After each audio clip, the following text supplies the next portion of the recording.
Welcome to Between the Counts, where we talk about everything that happens between the counts, which is movement, mindset, healing, and what it really means to take care of the dancer behind the performance. Today, we are talking about something that has been a huge part of my Dancer Athlete series, learning to treat dancers like athletes. And I am so excited to have Dr. Foram Patel with me today, a dance physical therapist who works at the intersection of movement, performance, strength recovery, and injury prevention. And she does so much more that we are going to learn today about. So let's welcome Dr. Foram Patel here, guys. I am so excited to have Dr. Foram Patel on my podcast Between the Counts. So thank you so much for taking your time out and speaking some really important words here. You want to say something about yourself, about what you do, introduce people about yourself? Well, thank you for having me on the podcast and welcome to Emotion PT.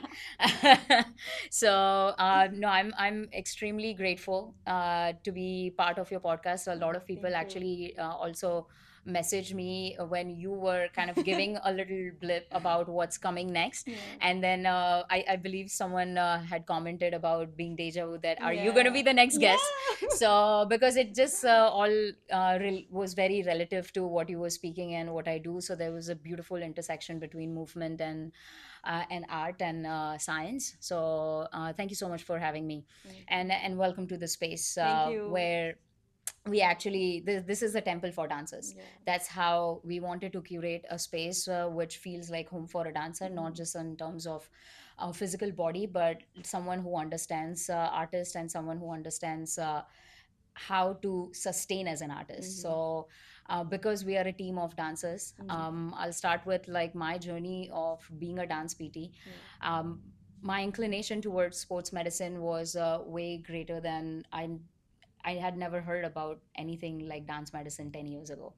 And fast forward in a decade, like I have two practices, one in New York City, one in Jersey City, curated for dancers and specialized in dance medicine, and working with performing artists across all, primarily dancers. And in the event of studying dance medicine, I became one by joining a dance academy, just to be in a shoe of a dancer. So next time when a dancer expresses themselves, I have more relatability rather than knowledge about knowledge in theory. Yeah. And yeah, everyone in the office, from our yoga teacher to our PTs to our admin, as well as our massage therapist, everyone is a dancer. Oh wow, Yes. that's a really good staff. Like Yep. everything is so perfect. It just aligns. Yep. Yep. We are all in alignment. Yeah, and like I love the clinic. Like as soon as I entered, I saw dancers are athletes. Let's dance. Like this all Dancer aligned with. drive. Welcome to the Yeah, dancer dance drive. and drive. Yeah, I'm like oh my god, I'm here at the right spot. Secretly waiting to ask you for a long Let's time go. now. Let's shoot. Five, six, seven, eight. Yeah, let's exactly. Oh my god. We often hear dancers say, I just dance. I don't need to train like an athlete. What is your mindset when something dancers need to rethink about?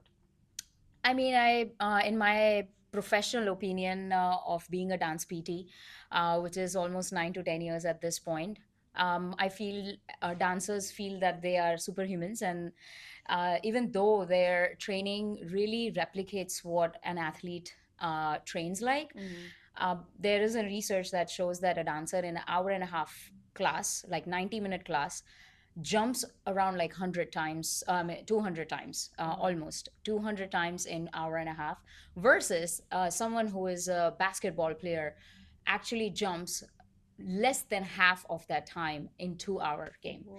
So if you think about the athletic requirement of dance, more or less it's very much similar to what an athlete would train like, but because dance is seen as an art and not sport, it has a nuance to it where it has to be more expressive, and it has more control based movement rather than just going, like you will never see an athlete thinking about how they look when they move or Yeah. when they perform, but an artist always needs to think about how they look. So the nuances of expressiveness is very different when it comes to dance, Mm-hmm. but the athleticism is something that is very similar, if not more, Yeah.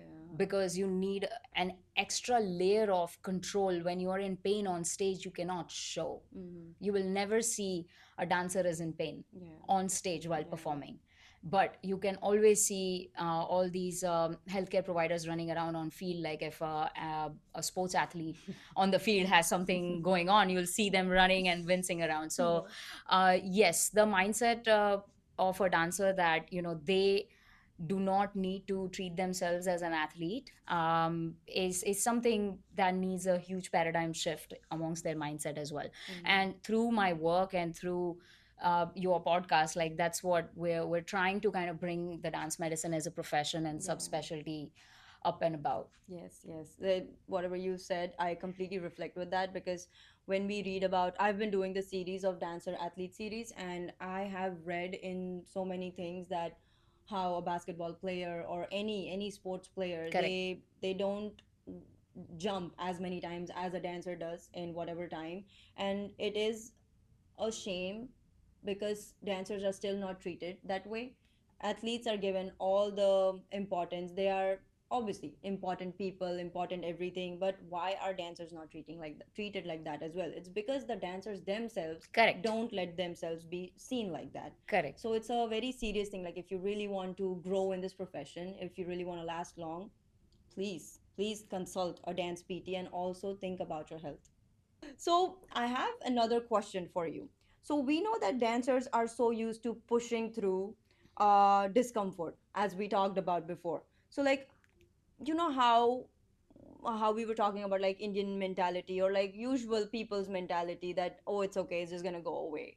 I will do some stretch here and there and the pain is gonna go away, which is not true at all. Whenever I hear people saying that, I'm like, we need to talk. Like we really need to talk about this. Stretches are not going to improve your pain. It might make it worse. So, what is something that we can modify and the pain that actually is a warning sign? What are you going to tell people like that?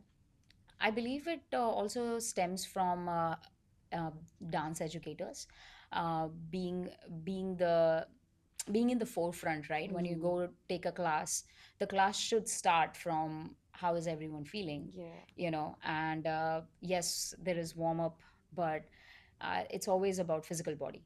So the there is a reason why my company's name is Emotion PT. It's because the movement happens in the mind Mm. before it translates into the body. So everything starts with awareness. Yeah. So even if you wanted to do any choreography, it has to happen in your mind. The blueprint is in the mind before it happens in the Mm. body.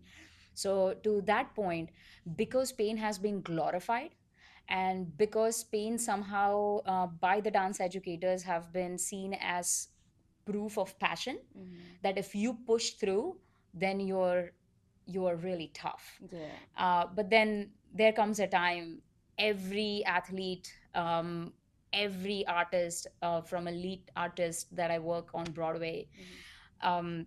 they all experience, the body is designed to function if you take care of it. It's just Mm. like any other instrument, right? You you need to tune up the instrument. Think of guitar, think of violin, think of any kind of instrument that plays music. For dancers, their instrument is their body. Mm.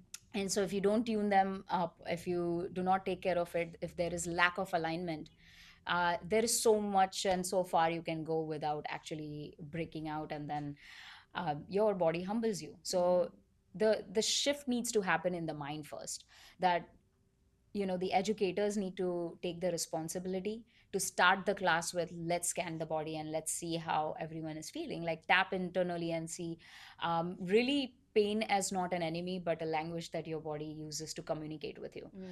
And once you do that, then you have a different relationship. So you're not running away from pain, or you're not thinking pain is your enemy. You're Mm. really kind of in stepping back in the moment and then just thinking, okay, what exactly am I feeling? Yeah. It's just like an alarm. Yeah. We can snooze it, Mm. but until you stop it, it keeps going. Yeah. So Oh that's my. how the pain is. Yeah. Totally. Totally. I completely agree with that. It's it's just what you need to do in order for you to be better. Like instead of Right. avoiding it, just face it. Correct. Correct. Understanding what exactly pain is Yeah. and why is it happening, because it's just Hmm. always criminalized. So just Yeah. understanding the reason why pain exists. It's Mm-hmm. because we have this beautiful nervous system that allows us to communicate. And thank God that we feel pain. Imagine if we Yeah. didn't, we'll be playing with our eyeballs. Yeah. No, but see, that's what it is like.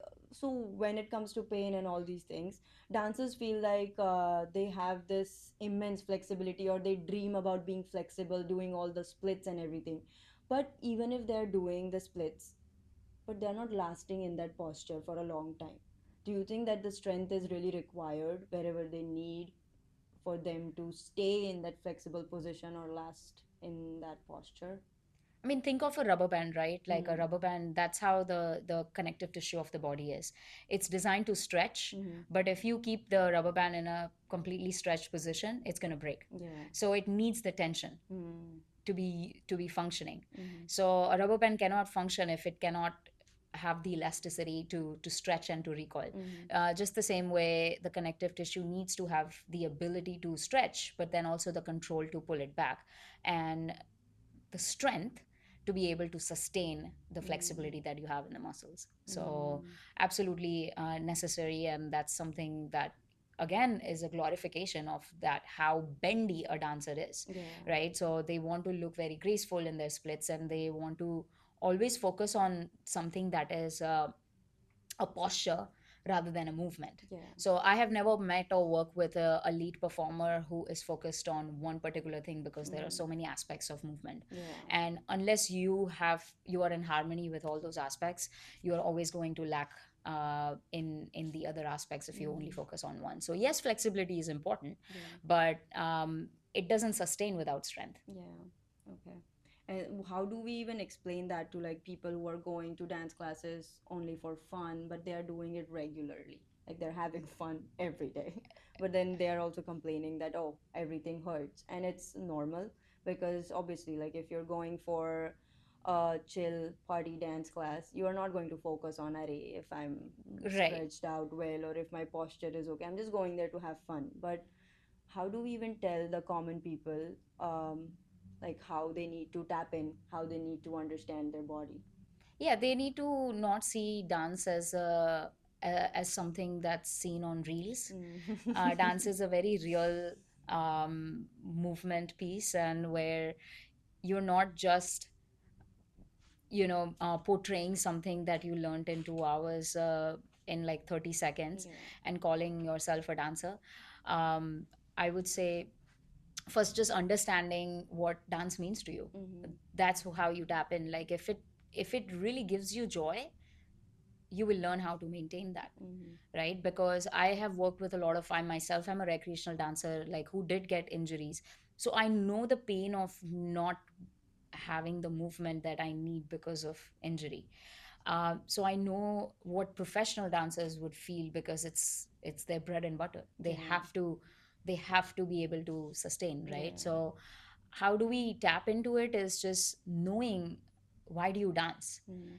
If it's giving you joy, that's it. Like whatever gives you joy, you need to be able to sustain it, Yeah. because then you will not be able to sustain after few classes. Yeah. And again, the educators play a huge role. Mm. Yes, the recreational dancers, they're just going for fun because they have sitting jobs and they're sitting all day long, and then they're like, okay, there's something else for me to move. Mm-hmm. But again, really understanding why they dance, and if they really enjoy dancing, trying to understand dance as an art form that requires devotion. Yeah. You can't just come in and like show five things. As I said, elite dancers also get injured. Yeah. So the sustainability aspect of it is really just doing 5 minutes of routine before and after, Yep. and knowing how to sustain it, even Yeah. if it's for fun, Yeah. right? Because you cannot have fun without sustaining what maintains the body. Yeah. So yeah, I would say Sustainability. just helping dancers to understand that even if you're a recreational dancer for fun, Mm. you still need to do everything that a dancer who is trained professionally or working professionally would do in Mm. order to sustain, maybe not as much as they do, Yeah, yeah, but at least something that will sustain it yeah. if you want to sustain. So if they want to dance for long and have fun, they'll do what is required. Yeah, true, true, true, true. Sustainability is the key here. Absolutely. Okay. So sometimes dancers, they often feel like guilty when they rest, like professional dancers or like dance instructors, when they have a little break in the middle, they feel like, no man, I have to create more, like why am I resting? They feel like rest is bad for them, but actually rest is the fuel. So from a physical therapist's perspective, what actually happens when we don't give our body enough recovery? You keep so that for that, like, you need to understand what is recovery, right? Like every time you dance, you're using certain muscle groups depending on what dance style you're training in or performing, and then you lose all the nutrition, you sweat. So recovery is like to gain whatever you've lost Mm-hmm. during the class. Now that could be just a little bit of flexibility because you kept pounding on the same muscle group, Mm-hmm. so then your calves are tight, so Mm-hmm. you've lost the range in your calf. So recovery is just getting whatever you've lost Mm-hmm. back. And just understanding that you are not going to be carrying that same tension that you built in one class to the next class Mm-hmm. by doing something for 5 minutes after the Yeah. class. So yes, recovery in itself is recovering whatever nutrition, whatever fluids you've lost, whatever range you've lost, whatever Mm-hmm. tension you've built, Mm-hmm. you're recovering all of that back so you can go out and use it again. Mm, so rest is very important. Yes, and recovery can be passive and active. Yeah. So rest in itself, Mm-hmm. I wouldn't say like rest means like, okay, don't do Oh, anything. no, no. Right. Rest can also mean you can do something that is not going to use the same muscle groups. Mm-hmm. Give rest to those muscle groups that you've been constantly using. Mm-hmm. Give rest to your mind Mm-hmm. by doing some breath work, Work. and Yeah. then mindfulness. Mm-hmm. The visualization technique, like that is very very key when I work with professional dancers, Mm-hmm. because when they're injured, we teach them your brain fires the same way if you think about a choreography and when you do it. Yeah. So when you are injured, we actually sit them on the side and make them visualize the whole choreography. Mm. And it gives the same kind of joy, it gives the same kind of releases same kind of hormones in the body, and fires the same frontal cortex Oh, in the wow. brain, as if you're actually physically doing it. Mm. So rest again is not something that you need to plan for. It's really really necessary, Yeah. again, for sustainability, right? Everything we're doing this so that we can help Yes. recreational dancers or professional dancers, Mm. dancers who are serious, to be able to sustain. So Mm. no, rest is not your enemy, and rest is something that will all, again, so many types of active and passive recovery, so we Yeah. can dive deep into it. But rest in itself does not mean don't do anything and just sit in the corner. Rest is when you're recovering enough and giving it back to your body so Mm. that you can go back and do what you need to do next day. Yeah. That's so good. That is important too. And hopefully people understand it better now, what actually rest means. So if you could give dancers one mindset shift that would help them stay stronger, healthier, and dancing longer, what would it be? Like we got the sustainability, we got the flexibility, we got the rest part. So what else do you think, as a PT, as a dance PT, what else do you think that would give them this longevity in the field?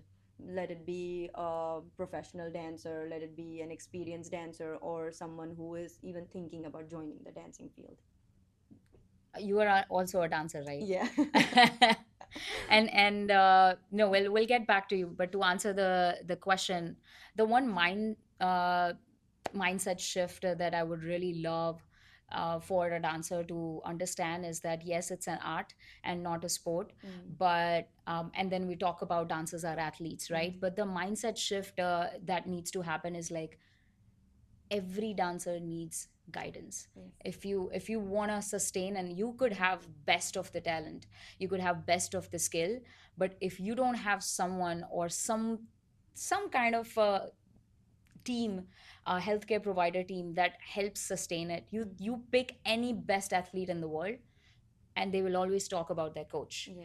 They cannot be there where they are Without their without coach. anything, Yeah. right? So yes, it's really having a healthcare provider. It could be a PT, it could be an athletic trainer, it could be someone who is not even physically present, Mm-hmm. right? It could be someone virtually, it could be someone, but that mindset shift that needs to happen is like they need to understand the body Mm-hmm. in order to use it. It's like, think of any other machine that you buy.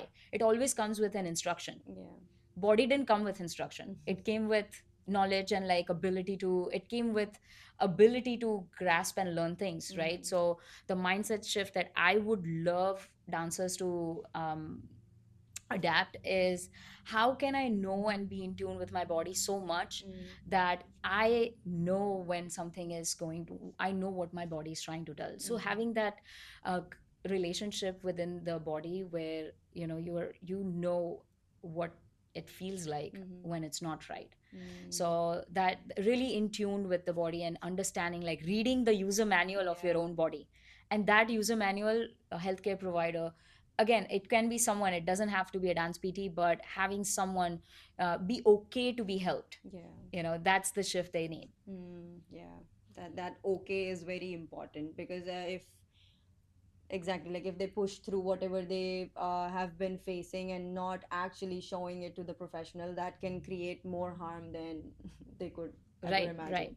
So No, a lot yeah. of dancers are also very knowledgeable, Yeah. right? I mean, think of Virat Kohli. Oh my god. Yeah. That does not mean that he doesn't need the help, and Yeah. that does not mean his skill and his talent does not decide that he doesn't need recovery. In Exactly. fact, you need more. Mm-hmm. The more, the higher you climb, the more help your body and your mind and your spirit and your energy, all of those bodies need more and more Yeah. assistance. Mm-hmm. So yeah, like a lot of dancers have a lot of knowledge. It's Mm-hmm. just the weight game of, oh, because I know it and because I don't have pain, I'm not going to do.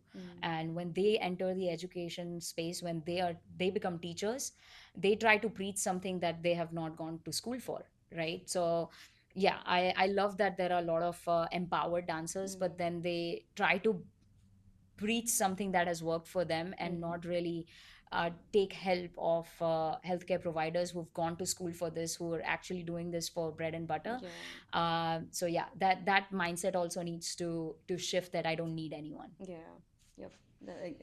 That's a good point.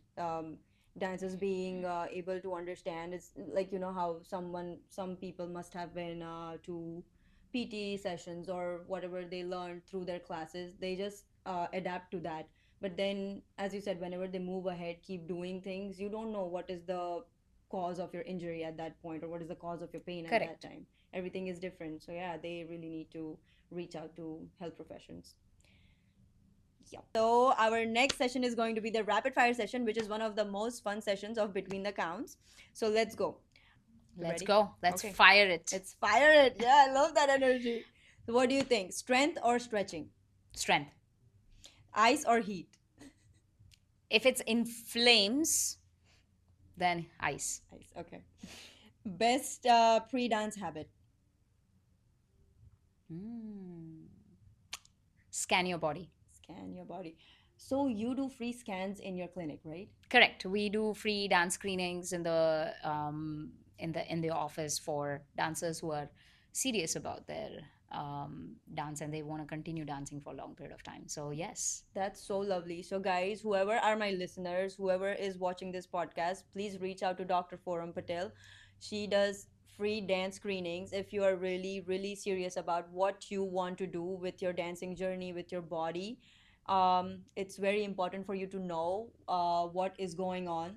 So, yeah, please schedule your appointment with Dr. Foram Patel. And whoever is interested, please comment screen and we will send you a link on how to sign up for the dance screening with Dr. Foram Patel. Okay, thank you.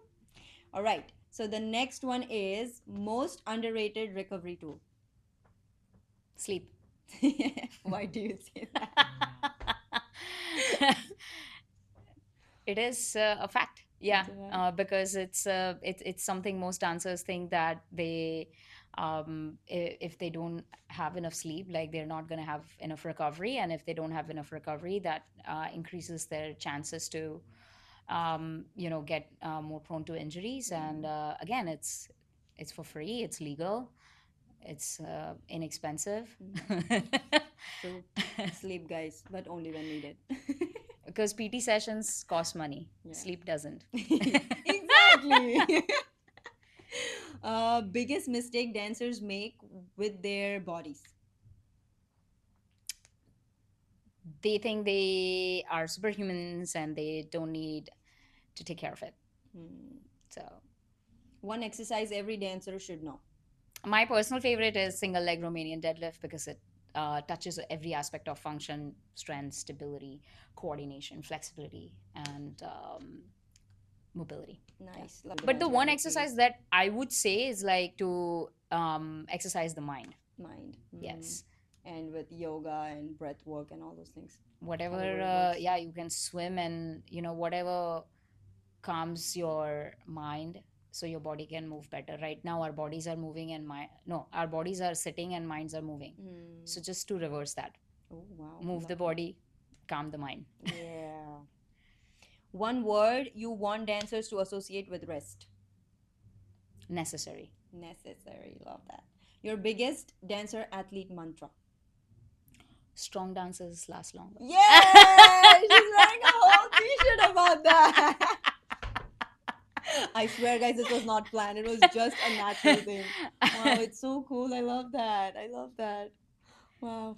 Thank you so much, Dr. Of Forum, for course, thank you being so much. It here. was so No much fun. worries. No worries. Hopefully, there is a sequel of this. Yeah, we want to make better podcasts about dancing and all those things so people are more aware. And good job Thank for you. doing this on a Sunday morning. Whatever Shout is out. needed. Shout out. Thank you for joining Of me today. course. And I think the biggest takeaway today is that becoming a strong dancer is that it doesn't really mean that you are becoming less of an artist. Like if you are a strong dancer, that means you're becoming better artist. You are really you're listening to your body, and that is also like how you said it's your instrument. So you're allowing to listen to it. You're allowing to prep it in order for you to show your magic out in the world. So thank you for speaking up about how our bodies work, how dancers need to move, and what is necessary for someone who is a beginner as well as for someone who is a professional dancer. Thank you so much. As I said, you'll get a That's high my five. high hamper. that's your that's your rapid fire hamper.